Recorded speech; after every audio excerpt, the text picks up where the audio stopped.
Hola, ¿cómo están? Qué bueno volver a conectarnos para el estudio bíblico para células. En esta ocasión estaremos en la lección número 5, la ley y la promesa.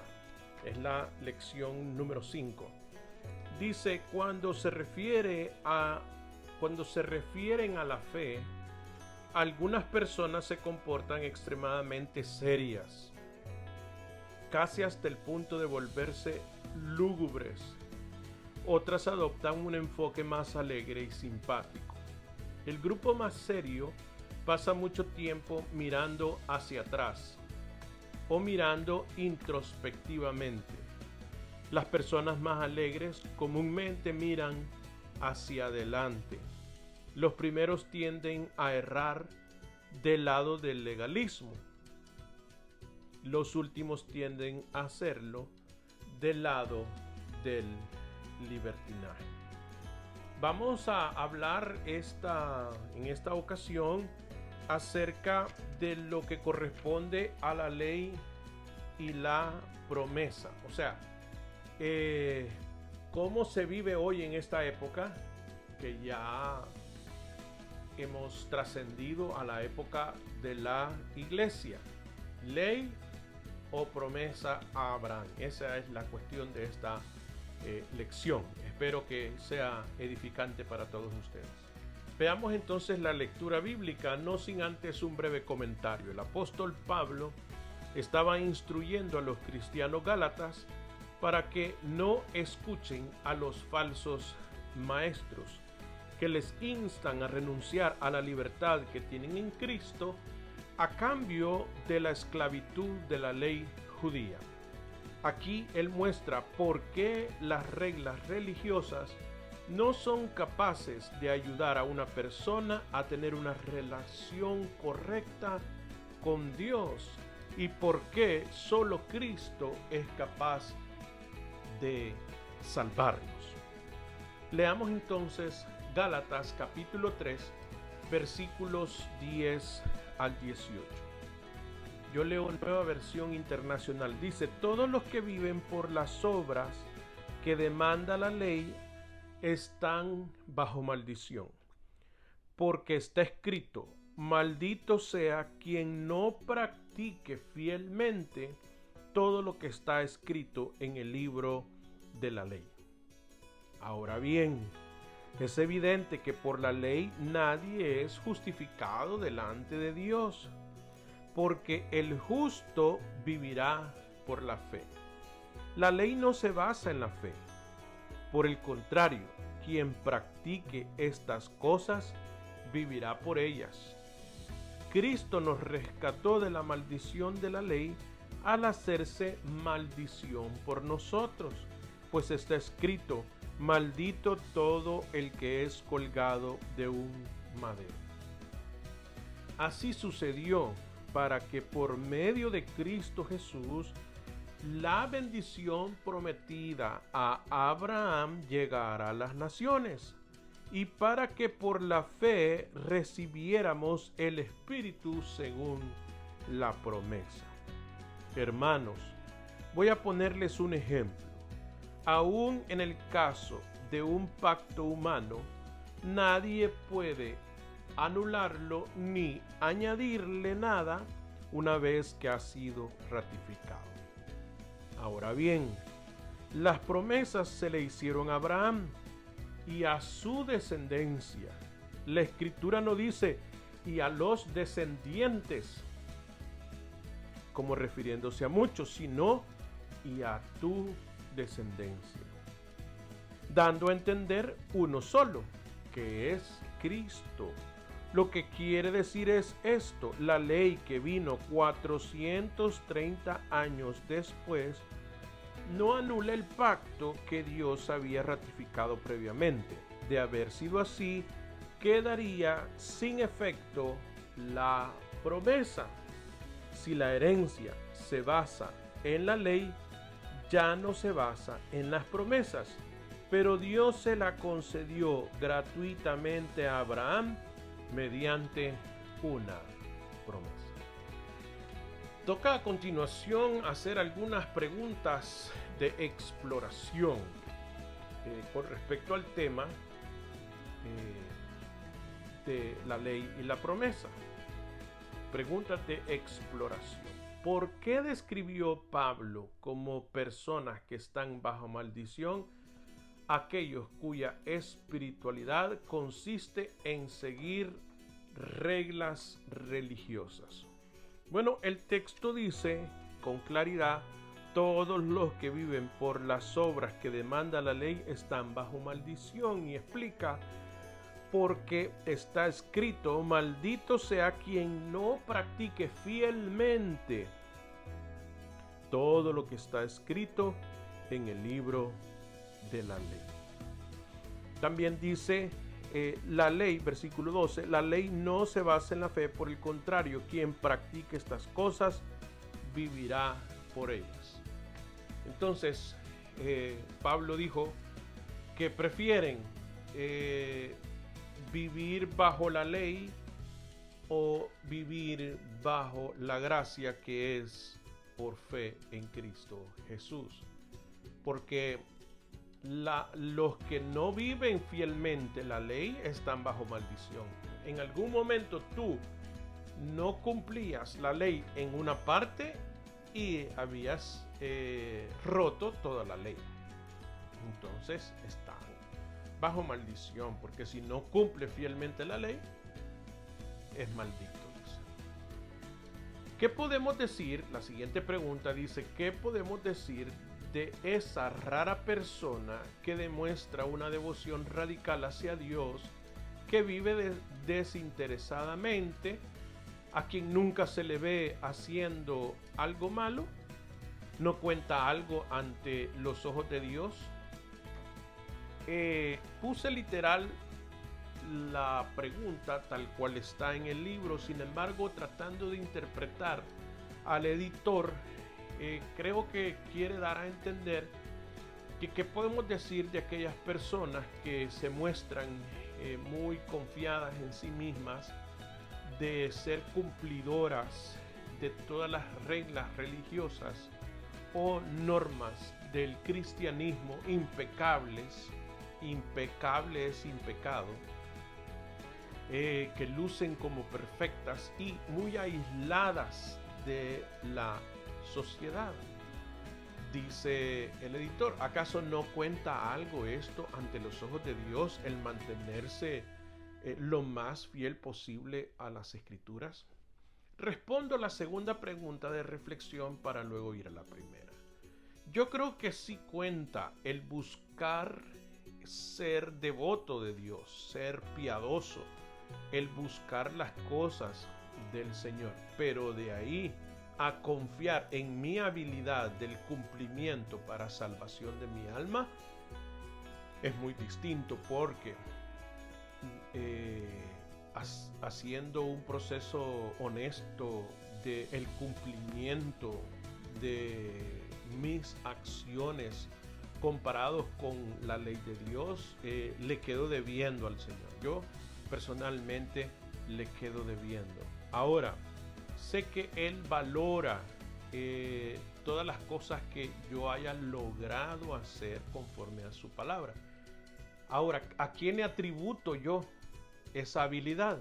No es a mi persona, no es a mi carácter, no es a mi corazón, no es a mi alma. Se la atribuyo a que el Señor tuvo misericordia de mí, vive en mi corazón y por lo tanto su Espíritu Santo vive en mí, y en el Espíritu tengo una habilidad para parecerme cada día más a Cristo. Pero mi carne, mi persona, busca lo malo.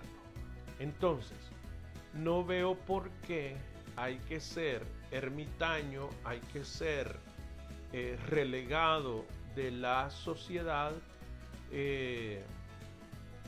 pretendiendo cumplir algo que nadie cumple. Nadie puede. La Biblia dice que no hay justo, ni siquiera uno. El versículo 11 del texto leído dice: el justo vivirá por la fe. ¿Qué significa realmente esta importante declaración bíblica? Bueno, Pablo les está explicando que la ley no es un acto de fe. Porque ¿cómo yo voy a creer en algo que sí puedo cumplir? Mas sin embargo, Pablo está diciendo que todos los que buscan vivir por la ley están bajo maldición porque no pueden cumplirla. Entonces la ley no se basa en la fe, se basa en lo que sí se puede hacer y nadie puede cumplirla fielmente. ¿Qué dice entonces? El justo vivirá por la fe. Significa que, dada la promesa de Dios a Abraham, que en él sería, en su descendencia serían benditas todas las naciones, entonces 400 años y tanto después vino la ley, dice Pablo a los Gálatas. Entonces yo voy por la fe en la promesa de Dios, en la promesa, y no que la ley no valga. Podríamos entrar en discusión en esto basado en el libro de Romanos, en la carta a los Romanos de Pablo a esa iglesia. Así que el justo vivirá por la fe significa creyendo en la promesa de Dios, que en la simiente de Abraham tendríamos todas las naciones la bendición. La siguiente inquietud dice, por lo visto algunos de los falsos maestros en Galacia, la región donde estaban estas iglesias a las que le estaba escribiendo Pablo, dice, estaban declarando que la ley que se le dio a Moisés era el cumplimiento de la promesa que se le hizo a Abraham. ¿Cómo refuta Pablo esa idea? Bueno, si nosotros vamos al texto y reconsideramos el contenido, nos está hablando acerca de la promesa a Abraham. Dice el versículo 13, Cristo nos rescató de la maldición de la ley al hacerse maldición por nosotros, pues está escrito, maldito todo el que es colgado de un madero. Así sucedió para que por medio de Cristo Jesús la bendición prometida a Abraham llegara a las naciones y para que por la fe recibiéramos el Espíritu según la promesa. Así que, hermanos, el Señor prometió bendición en la descendencia de Abraham, la cual, dice Pablo, es Cristo. No, la promesa no era la ley. La ley es perfecta. Lo que no somos perfectos somos nosotros. Por eso necesitamos la descendencia de Abraham, que es Cristo nuestro Salvador. Siguiente inquietud, ¿por qué los fariseos que se ostentaban como cumplidores de la ley estaban tan confundidos y eran tan hostiles con Cristo? Bueno, porque el Señor vino a declarar la gran verdad de que ningún hombre puede cumplir la ley. Entonces, pero los fariseos y los escribas y todos los religiosos saduceos se congratulaban de que ellos sí cumplían la ley, pero era pura apariencia. El Señor les dijo, sepulcros blanqueados, por fuera lucen bien, por dentro son un nido de víboras.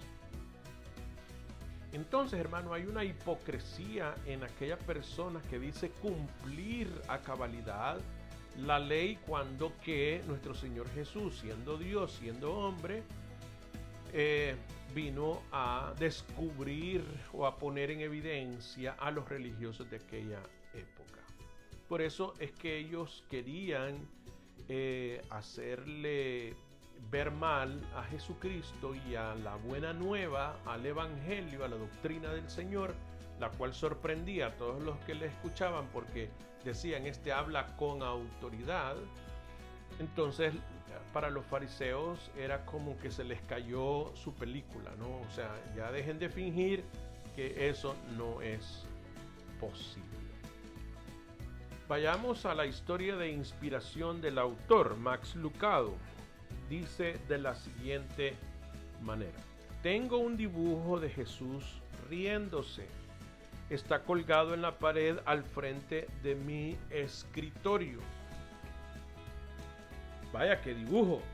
Su cabeza está hacia atrás, su boca está abierta, sus ojos están brillando. No está solo sonriendo, no está riéndose entre dientes, está riéndose a carcajadas. Evidentemente, no había oído ni visto una broma de esas en mucho tiempo. En este dibujo manifiesta dificultad en recobrar el aliento. El mencionado dibujo me lo dio un sacerdote episcopal que lleva cigarrillos en su bolsillo y colecciona retratos de Jesús sonriendo. Los regalo a cualquiera que se siente inclinado a tomar a Dios con demasiada seriedad, explicó él mientras me entregaba el regalo. Él me identificó muy bien. No soy alguien que fácilmente visualiza a Dios sonriendo.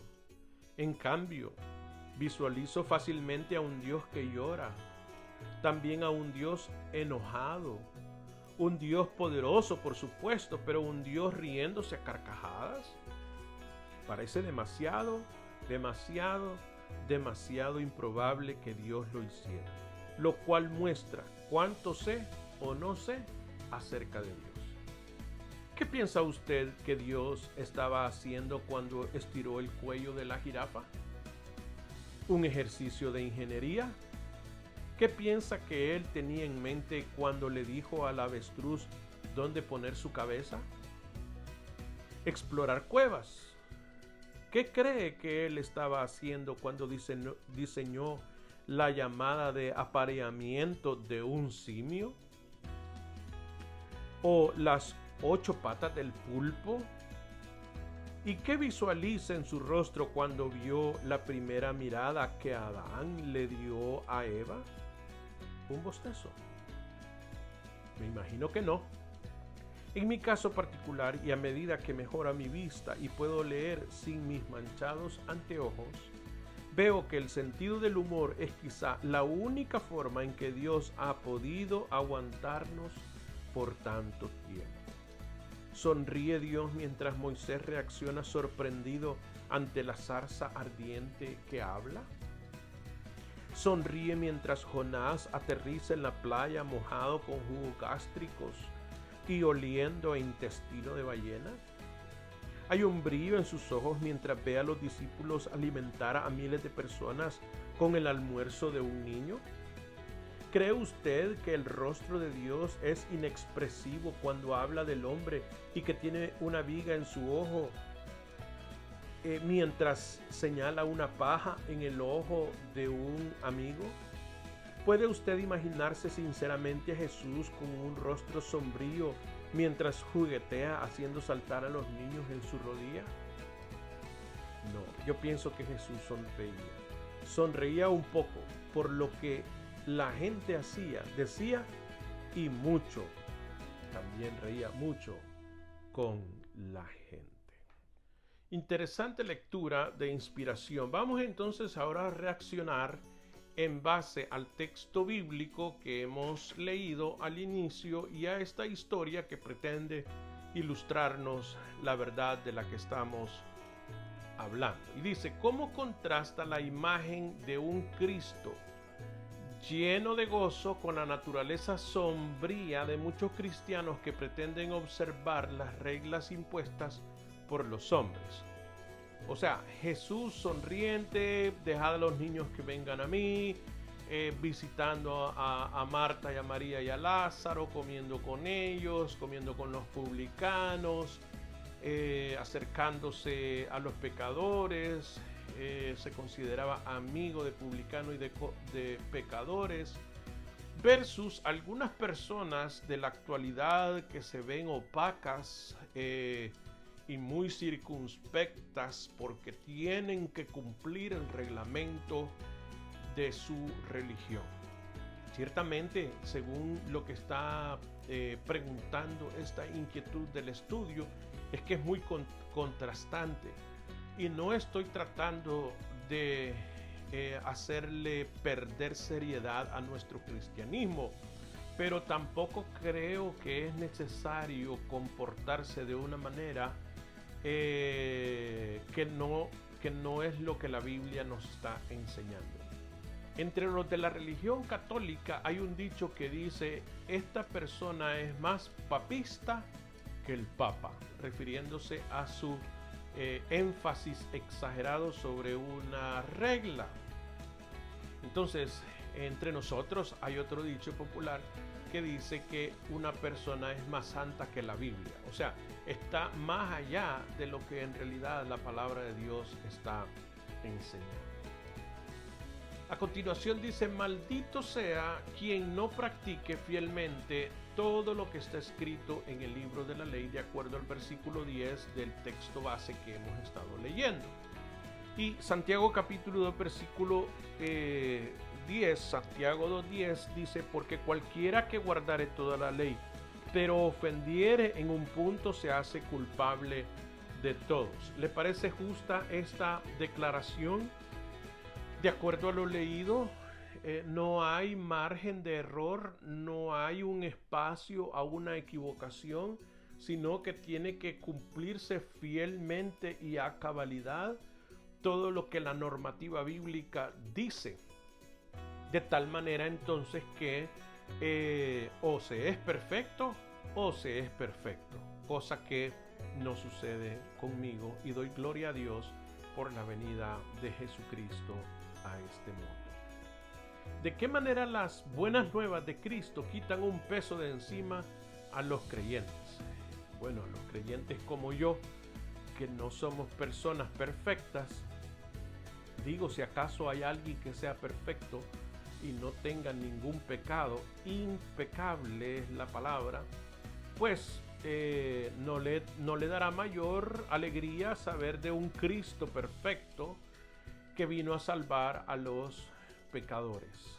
Para mí, definitivamente, cuando entendí el mensaje de la buena nueva del Evangelio, fue de gran alegría y lo sigue siendo aún a la fecha.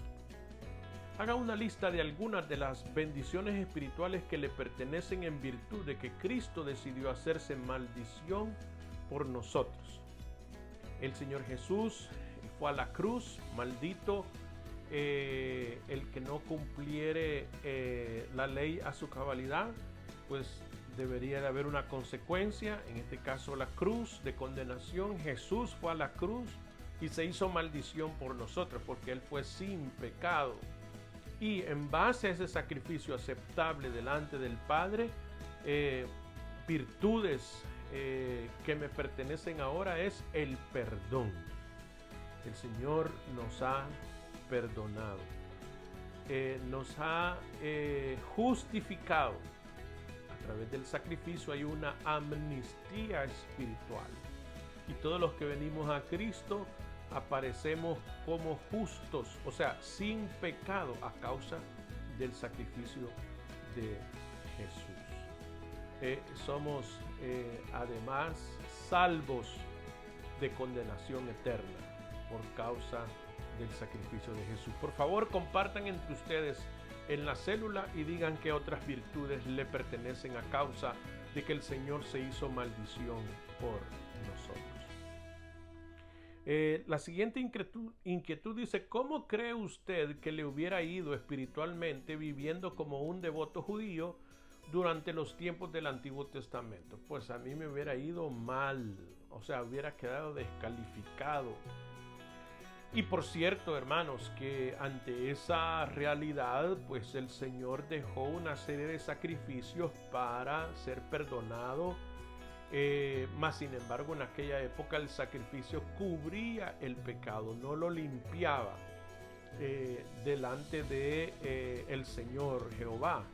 El sacerdote ejercía el ministerio, ofrecía el sacrificio que estaba normado para cubrir pecados, pero el Cordero sin mancha, Jesucristo, hizo su sacrificio y nos limpia de todo pecado y de toda maldad.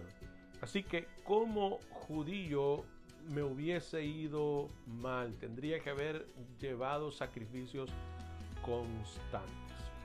Y por último, pregunta de reacción. ¿Qué personas en su esfera de influencia creen que estar bien con Dios depende de que ellos vivan una buena vida o una vida perfecta? ¿Cómo puede ayudarles a ver la verdad de la gracia? Hay personas a mi alrededor que sí creen que deben de vivir impecablemente. Cuando uno pregunta y dice, ¿cuál es la razón por la cual Dios debería dejarte entrar al cielo? Responden, bueno, porque me porté bien. Y ciertamente que portarse bien significaría entrar a un cielo perfecto, entrar perfecto. Y no hay nadie que sea perfecto. La ilustración aprendida durante el entrenamiento de evangelismo explosivo de los 3 pecados diarios nos hace ver que por muy devotos, por muy buenos que seamos, estaremos descalificados, porque un tan solo pecado, de acuerdo a lo leído, de acuerdo a lo que dice la Biblia, nos descalifica. Y si nosotros fuésemos tan buenas personas que pecáramos solamente 3 veces al día, al cabo de una semana tendríamos 21 pecados, al cabo de un mes tendríamos más de 80 pecados, después de un año tendríamos más de 1000 pecados. Yo tengo 57 años ahora y si ese hubiese sido el ritmo de vida mío, tendría 57,000 pecados. Si yo voy a la corte aquí en los Estados Unidos y me presento delante de un juez y el fiscal o el acusador, el abogado que me acusa, tiene 57,000 evidencias de mi mal proceder como conductor en las calles de esta ciudad, pues definitivamente ya no me permitirían ser alguien que transita por estas calles en mi propio carro. Así también, hermanos, si el Señor va a ver la multitud de pecados que yo tengo, estoy descalificado. Necesito la promesa, necesito la simiente de Abraham, necesito a Cristo Jesús en mi vida, amnistiarme espiritualmente, ir bajo su sombría y ser salvo por su sacrificio. Así que, ¿cómo puedo yo ayudarle a ver la verdad de la gracia? En primer lugar, dando testimonio de mi vida con Cristo, enseñando la Escritura y aclarando los conceptos acerca de la gracia, etc. Por favor, compartan qué otras cosas ustedes podrían hacer para ayudar a un amigo a entender la verdad de la gracia. Me parece a mí que ha sido un vuelo maravilloso, un tiempo agradable de reflexión en la palabra del Señor, y como todo vuelo que inicia, despega, vuela y tiene que aterrizar, tiene que terminar. Vamos entonces a las lecciones de la vida, las lecciones de la vida. Dice la lectura en esta porción: ¿no le encantaría tener un video de la reunión de Jesús con Zaqueo? Lucas 19, 1 al 10, que estaba en el sicómoro, aquel publicano que estaba esperando a que Jesús viniera y pasara por ahí. Imagínese a esos líderes religiosos obsesionados con guardar la ley, mirando impactados mientras Jesús se hacía amigo de un conocido ladrón, o sea, un publicano, un judío al servicio de Roma que cobraba impuestos para Roma, y por si fuera poco, no solamente cobraba los impuestos, sino más allá, le robaba a la gente. Inclinados a ganarse la aprobación de Dios mediante sus esfuerzos religiosos, estos fariseos y escribas se vuelven duros y juzgadores, fruncen el ceño. Creen ver, pero en verdad están ciegos, viven esclavizados a su necio orgullo. A unos cuantos metros está parado Jesús, sonriendo, invitándose a cenar a la casa de Zaqueo. Él es encantador y gentil, ofrece libertad incondicional a las personas esclavas de los fracasos del pasado y les ofrece un nuevo comienzo. ¿Hay una mejor imagen de la gracia vivificante? ¿Una ilustración más sombría de la muerte que viene al tratar de ganarse el favor de Dios? Sugerencia para cuando terminan el estudio en el tiempo de oración. Jesús, qué Salvador tan maravilloso eres. Yo digo amén. Te agradezco por asumir el precio de la maldición que era para mí. Te alabo por bendecirme con el don misericordioso de la vida eterna. Dame la determinación de que comparta esta gran promesa y esperanza con todos los que estén a mi alrededor. Hemos visto entonces en esta época, en este tiempo, no sé exactamente si lo van a hacer por la tarde, mañana o noche, la célula, pero hemos visto en este estudio acerca de la promesa y la ley. Y definitivamente la promesa de Dios, salvación y vida eterna para todo aquel que cree en Jesús. Agradezco mucho su acompañamiento a este estudio de hoy y será hasta una próxima vez en el estudio bíblico para células que nos volveremos a ver y a reunir. Me dio mucho gusto. Que Dios les bendiga.